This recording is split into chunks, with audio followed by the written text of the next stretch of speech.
Olá, olá, olá, olá, olá, sejam bem-vindos nessa segunda-feira, essa semana espetacular, falando sobre ansiedade e depressão, trazendo todos os aspectos da ansiedade e da depressão no ambiente clínico. Eu já vou pedir para você compartilhar essa live, curtir essa live, para que mais pessoas, Rosa, seja bem-vinda, para que mais pessoas tenham acesso a esse conteúdo. Hoje a gente vai estar falando sobre ansiedade, mais especificamente. Você vai saber como identificar, lidar com esse transtorno. Muita gente passa por isso e não sabe como lidar. Então hoje você vai estar sabendo, ou vai começar a aprender como lidar com a ansiedade. Como eu sempre falo, na pandemia hoje houve um crescimento assustador na clínica, né, que eu atendo. Houve um crescimento absurdo de ansiedade e logo ansiedade pode levar à depressão. Como eu falo também, a ansiedade é um excesso de futuro, um medo do que pode vir a acontecer. E o passado, a depressão, né, é um foco desse sujeito em relação ao passado. Culpa, ressentimento, alta exigência de si próprio. Então são alguns aspectos da ansiedade e depressão. Hoje aqui, né, eu vou trazer o que a ciência, a psicologia, alguns especialistas falam sobre causas e sintomas do transtorno, né, de ansiedade em problemas similares e condições para que isso aconteça. A gente sabe que a ansiedade é um problema bastante comum entre os brasileiros. O Brasil lidera o ranking de ansiedade, com quase 19 milhões de pessoas nessa condição, de acordo com a Organização Mundial de Saúde, OMS. Então, o transtorno de ansiedade e as condições semelhantes, como a síndrome do pânico e também o transtorno de estresse pós-traumático, levam a pessoa a sofrer com preocupações constantes, medos intensos e reações à ansiedade extrema. Para quem não sabe, o transtorno de estresse pós-traumático, ele acontece após um evento, pode ser um acidente, um evento de trauma. Após aquele evento, a pessoa, as condições semelhantes àquela situação que ela viveu lá atrás, ela vai despertar um gatilho e vai criar um estresse, uma ansiedade ali após essa situação. Então, eu atendi uma paciente que ela teve um acidente de carro e após esse acidente ela desenvolveu a questão de uma ansiedade sobre a situação. Um dos pontos era o medo de perder pessoas que ela gostava, que ela amava na época, e dentro desses, né, ela desenvolveu alguns outros aspectos também. Então, em situações de maior intensidade, a pessoa ansiosa pode experimentar uma crise de ansiedade, que pode levar ao potencial risco de transtorno. Então, existe um livro chamado Você Vive ou Sobrevive, que é de uma psicóloga chamada Luana Gazert. Ela traz que os sinais de uma ansiedade, uma crise de ansiedade, esse livro, quem quiser, né, ter acesso, é algo que pode ser interessante, né, você que porventura pode ter o sintoma da ansiedade. Então, ela fala o seguinte: o sinal de crise de ansiedade é a sensação intensa de medo e pânico, batimentos cardíacos acelerados e palpitações, respiração rápida e dificuldade para respirar, tremores ou sensação de fraqueza nas pernas, sudorese excessiva, tontura ou sensação de desmaio, sensação de sufocamento ou opressão no peito, náusea ou desconforto abdominal, sentimento de irrealidade ou desconexão da realidade e o medo de perder o controle ou enlouquecer. Sobre esse desconforto abdominal, em muitos casos de ansiedade, a pessoa pode ter uma dor de barriga. Teve outra paciente que eu atendi que ela, diante de uma apresentação na faculdade, diante de uma prova, iria fazer uma prova, ela dava dor de barriga. Então ela já sabia ela sabia assim, né? Se preparava porque existia esse evento para ela. Era muito ruim, desconfortável, ela tinha que sair toda vez da sala, né? Seja apresentação ou fazendo prova. E eu sei que ela conseguiu, mesmo assim, se formar. Só que depois disso, ela me procurou e aí ela conseguiu melhorar sobre esses sintomas. No entanto, é importante eu reforçar que esses sintomas podem variar de pessoa para pessoa.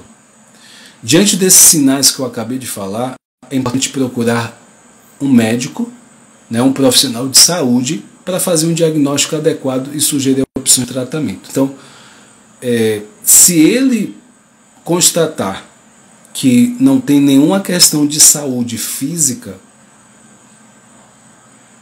automaticamente ele vai, né, direcionar para a parte emocional. E aí eu vou deixar aqui uns sinais de alerta para você que está assistindo, para você, caso você ou alguém que está ao seu redor, você possa ajudar também. Quando as crises de ansiedade se tornam frequentes, afetam atividades que antes não eram um problema. É indicado buscar uma ajuda psicológica profissional. E eu afirmo que o tratamento adequado pode incluir terapia, às vezes medicamento ou a combinação dos dois. O tratamento de acordo com a questão da ansiedade, você pode ajudar a gerenciar os sintomas e a melhorar a qualidade de vida de quem sofre ansiedade aqui, tá? Tem alguns aspectos que pode melhorar. Então, existem vários tipos de transtorno de ansiedade. Existe o transtorno de ansiedade generalizado, que é o TAG, que leva a uma preocupação excessiva sobre várias áreas da sua vida, como saúde, dinheiro, trabalho, entre outros. O transtorno de ansiedade são condições mentais caracterizadas por preocupações e medos excessivos que são desproporcionais à situação, que são situações reais e persistem ao longo do tempo. Aí você pode estar me perguntando, Whindersson, como é que eu lido com a ansiedade? É importante destacar que as principais formas de tratar o transtorno de ansiedade existem principais. O tratamento geralmente envolve uma abordagem, né, às vezes precisa, né, como eu falei, de um psiquiatra, que é a questão do remédio. Às vezes você pode fazer uma atividade alternativa também que vai auxiliar nesse processo, mas isso vai variar de um indivíduo para outro, a necessidade de um indivíduo para cada um, tá? E um dos pontos que você precisa fazer é consultar um profissional de saúde mental. O primeiro passo é buscar a ajuda de um terapeuta, psicólogo ou psiquiatra para um diagnóstico adequado para o tratamento personalizado. Existem algumas vertentes, né? Tem uma abordagem mais comportamental, que ela vai ajudar a identificar pensamentos negativos e desenvolver estratégias para o enfrentamento da situação. Você vai poder, né, em alguns casos é necessário a busca de ajuda do medicamento com o psiquiatra. O uso de medicamento com prescrição médica pode ser necessário para controlar sintomas graves de ansiedade. Você precisa praticar o autocuidado, né? Praticar técnicas de relaxamento como meditação, yoga, exercício de respiração, pode ajudar muito a reduzir o problema. Construir um estilo de vida saudável, manter uma dieta equilibrada, ou seja, o que você come o que você se alimenta vai influenciar na ansiedade. Faz exercícios regularmente, né, exercício físico. Garantir um sono adequado que contribui para o gerenciamento de ansiedade. Aí vem o outro ponto, se conectar com uma rede de apoio. Compartilhar seus sentimentos com amigos, familiares de confiança pode proporcionar um suporte emocional. Lembrando que sejam pessoas de sua confiança, porque a gente sabe que existe muito julgamento, muita crítica, e em alguns casos vai achar que é até frescura, que é besteira. Então tenha um cuidado de escolher quem você vai falar sobre isso, porque eu já vi casos que pessoas compartilharem, precisar de ajuda e vir crítica e julgamento, tá? Então esteja atento a isso. Mas na pior das hipóteses, fale o que você está sentindo, porque é melhor fora do que dentro, né? Quando algo está te incomodando muito, ou então você engole muito sapo, uma hora essa conta vai chegar. Então é preciso você criar estratégia para que você não acumule isso que você está sentindo por dias, meses, às vezes até anos. Tem casos que acontece isso. Então esteja muito atento a isso. Evitar estressores, identificar e evitar situações que desencadeiam a ansiedade sempre que possível é útil. Mônica Fernanda, seja bem-vinda. Adquirir aprendizado sobre ansiedade. Educar-se sobre ansiedade e seus sintomas pode ajudar a entender melhor o que está acontecendo e como lidar melhor com isso. Então, quanto mais eu entendo sobre ansiedade, eu entendo os sintomas físicos, eu entendo os sintomas emocionais, eu não vou me cobrar tanto, eu vou saber talvez quais são as estratégias melhores para eu poder aplicar e poder diminuir a ansiedade. Claro, é evidente, se você não conseguir fazer isso sozinho, levanta a mão e pede ajuda, tá? Pede ajuda. O que eu observo na prática da clínica em relação à ansiedade? Na boa parte das pessoas que chegam até mim na parte clínica, em boa parte elas têm dificuldade de expressar o que elas sentem, tanto falado e às vezes escrito também.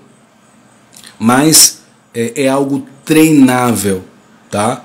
Exercícios como diário das emoções, você fazer esse relaxamento, né, exercício de relaxamento, exercício de respiração, pode tirar, né, aliviar isso que você está sentindo.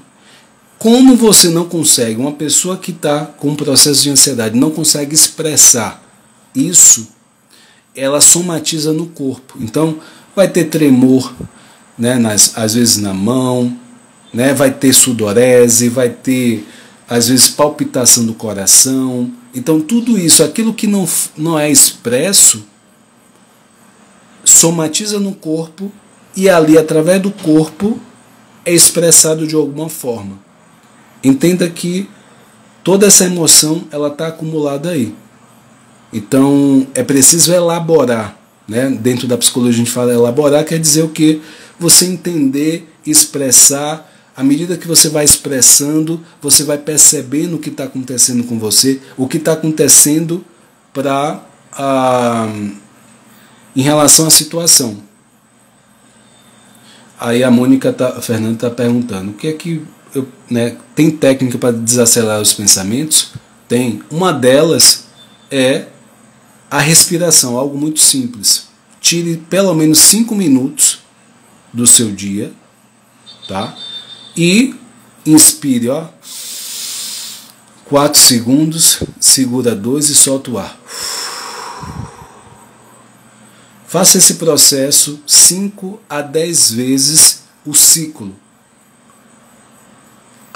No início pode parecer um pouco desafiador, mas à medida que você marcar esse hábito todos os dias, no início, se for 2 vezes no dia, melhor ainda, tá? De 5 minutos a 10 minutos.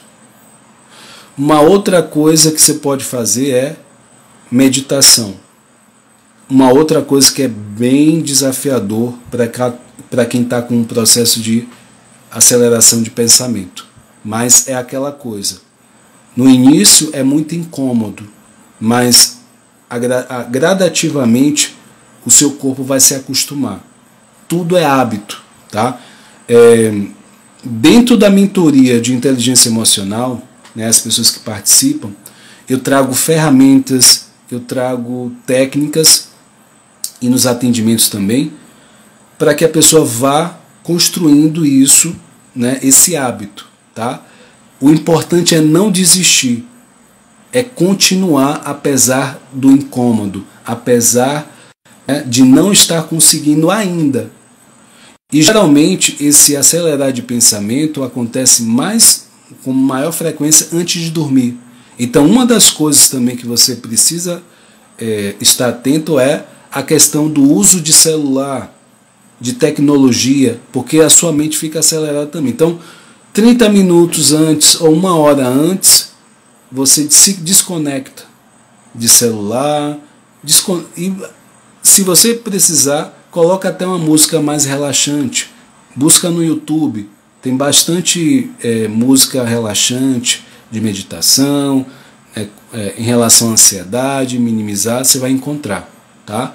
5 a 10 minutos inicialmente, depois você vai criando esse hábito, você vai aumentando para 15 minutos, né?